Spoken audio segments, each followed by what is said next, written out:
আসসালামু আলাইকুম। বাংলাদেশের ইতিহাসে এক নতুন অধ্যায়ের নাম শরীফ ওসমান বিন হাদি।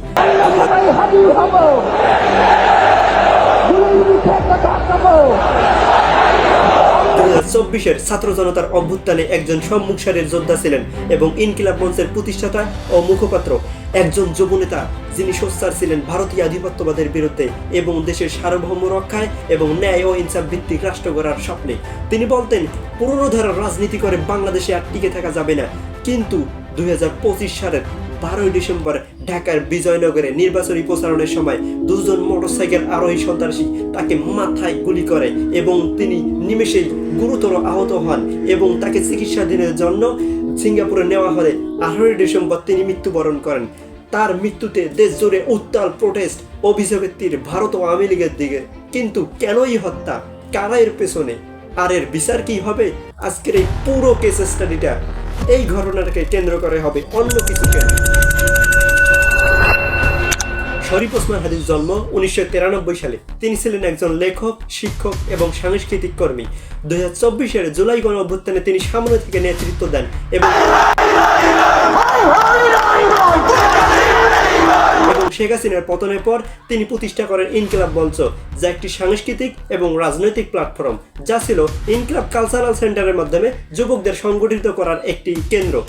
ওসমান হাদি সর্বদা ভারতীয় আধিপত্যবাদের বিরুদ্ধে ছিলেন এবং তিনি বলতেন, বাংলাদেশ ভারতীয় আধিপত্যবাদ থেকে মুক্ত না হতে পারলে বাংলাদেশের স্বাধীনতা অসম্পূর্ণ। এবং এই শরীফ ওসমান হাদি আওয়ামী লীগকে নিষিদ্ধ করার দাবি এবং জাতীয় সরকার গঠনের প্রস্তাব, এবং তার স্বপ্ন ছিল একটি ন্যায় ও ইনসাফ ভিত্তিক বাংলাদেশ গড়ার স্বপ্ন। 2026-এর নির্বাচনে ঢাকা 8 আসন থেকে স্বতন্ত্র প্রার্থী হিসেবে তিনি নির্বাচনী প্রচারণা করেন, কিন্তু সেই নির্বাচনই ছিল তার জীবনের শেষ অধ্যায়। 12 ডিসেম্বর জুমার নামাজ থেকে ফেরার সময় দুজন মোটরসাইকেল আরোহী তাকে মাথায় গুলি করে এবং প্রধান অভিযুক্ত আসামি ফয়সাল করিম মাসুদ, যিনি ছিলেন আওয়ামী লীগের একজন সাবেক ছাত্রলীগ নেতা, ও তার সহযোগী আলমগীর শেখ। হাদিকে সিঙ্গাপুরে নেওয়া হয়, কিন্তু 18 ডিসেম্বর তিনি মৃত্যুবরণ করেন। তার মৃত্যুর খবর ছড়িয়ে পড়লে দেশ জুড়ে শুরু হয় তুমুল প্রোটেস্ট। ইনকিলাব মঞ্চ দাবি করে খুনি ভারতে পালিয়েছে, কিন্তু অনেকের অভিযোগ আওয়ামী লীগের অবশিষ্ট শক্তি এবং গোয়েন্দা সংস্থার যোগ সাজস রয়েছে এতে। পুলিশ বলে ফয়সাল ও আলমগীর হালুয়াঘাট সীমান্ত হয়ে আসাম হয়ে ভারতে পালিয়েছে, কিন্তু ভারতীয় কর্তৃপক্ষ এ দাবি অস্বীকার করে। তদন্তে অনেকে গ্রেপ্তার, কিন্তু প্রধান আসামি পলাতক। এর ইনকিলাব মঞ্চ 24 দিনে আলটিমেটাম দিয়েছে এবং জনমতে নানান ধরনের অভিযোগ উঠে আসছে। অনেকে মনে করেন ডিজিএফআই, আওয়ামী লীগ এবং আর্মি এবং রাজনৈতিক শক্তির এখানে যোগসূত্র রয়েছে। বিচারে চলছে নানান ধরনের টালবাহানা। জনমনে প্রশ্ন উঠতেছে, বিচার কি হবে?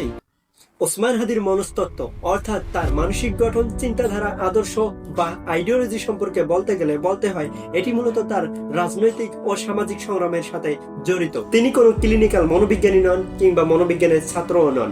অনেকে তার মনস্তত্ত্ব বলতে বোঝেন তার আদর্শ এবং আইডিওলজি মূলক চিন্তাধারাকে। তার চিন্তাধারা ছিল তীব্র দেশপ্রেম, বিদেশি শক্তি, বিশেষ করে ভারতীয় আধিপত্যবাদের বিরুদ্ধে তীব্র সোচ্চার ও প্রতিবাদ, এবং ন্যায় ও ইনসাফ ভিত্তিক রাষ্ট্র গড়ার স্বপ্নে। তিনি ন্যায় এবং ইনসাফের প্রতি ছিলেন অটুট বিশ্বাসী। রেডিক্যাল ও পোলারাইজিং ব্যক্তিত্ব। অনেকে তাকে রেডিক্যাল যুবনেতা বলে অভিহিত করেন তার তীব্র ভারত বিরোধী বক্তব্যের জন্য। তার মৃত্যুর পর তার সমর্থকরা তাকে আইডিওলজি হিসেবে গ্রহণ করে এবং বলে একজন মানুষ মরতে পারে, কিন্তু তার আইডিওলজি মনে না। কেউ কেউ তার চিন্তাধারাকে ইসলামী রেডিক্যালিজমের সাথে যুক্ত করেন, যেমন তার জানাজায় ওঠা স্লোগান, আল্লাহর আইন চাই, মানুষের আইন চাই না। সাধারণ জীবনযাপন, অনম্রতা। তার মৃত্যুর পর তার সমর্থকরা বলে যে তিনি সাধারণ জীবনযাপন করতেন, তিনি নম্র ছিলেন, তিনি হাসি দিয়ে সবার মন জয় করতেন। এটি ছিল তার মনে এক গভীর নৈতিকতা ও সততার প্রতিফলন। ওসমান হাদির মনস্তত্ত্ব ও তার চিন্তাধারা থেকে আমরা যা শিখব: দেশপ্রেমকে আদর্শে পরিণত করা, বিদেশি শক্তির প্রভাবের বিরুদ্ধে সোচ্চার থাকা, ইনসাফের জন্য লড়াই করা। একজন মানুষ মরে, কিন্তু তার আইডিওলজি মরে না। ওসমান হাদির সবচেয়ে কেন্দ্রীয় প্রভাবশালী উদ্ধৃতি হলো, ভারতের ছায়া থেকে মুক্ত না হলে বাংলাদেশের স্বাধীনতা অসম্পূর্ণ।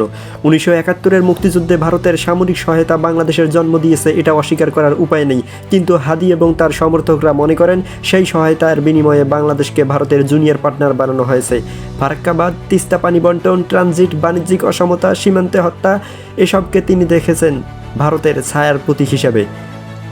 এসব হাদির মতে 1971-এর স্বাধীনতা অর্জন ছিল রাজনৈতিক স্বাধীনতা, কিন্তু অর্থনৈতিক, কৌশলগত ও সাংস্কৃতিক স্বাধীনতা এখনও অর্জিত হয়নি। মোদ্দা কথায়, ভারতের ছায়া থেকে মুক্ত হতে না পারলে বাংলাদেশের স্বাধীনতা অসম্পূর্ণ।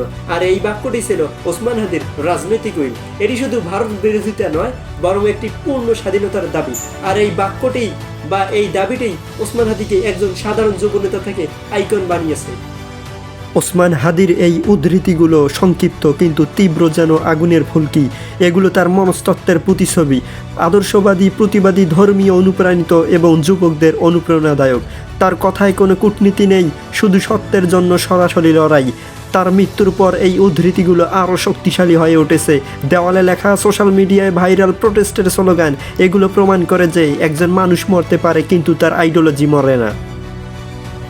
ওসমান হাদির জীবন ও শাহাদাত থেকে মুসলমানদের জন্য শিক্ষা, দিন ও দেশপ্রেমের মিলন, জুলুমের বিরুদ্ধে সোচ্চার থাকা ফরজ, তাকওয়া ও সাধারণ জীবনযাপন, শাহাদাতের প্রতি পূর্ণ আকাঙ্ক্ষা, আল্লাহর প্রতি পূর্ণ বিশ্বাস স্থাপন করা, উম্মাহর ঐক্য ও যুবশক্তির জাগরণ।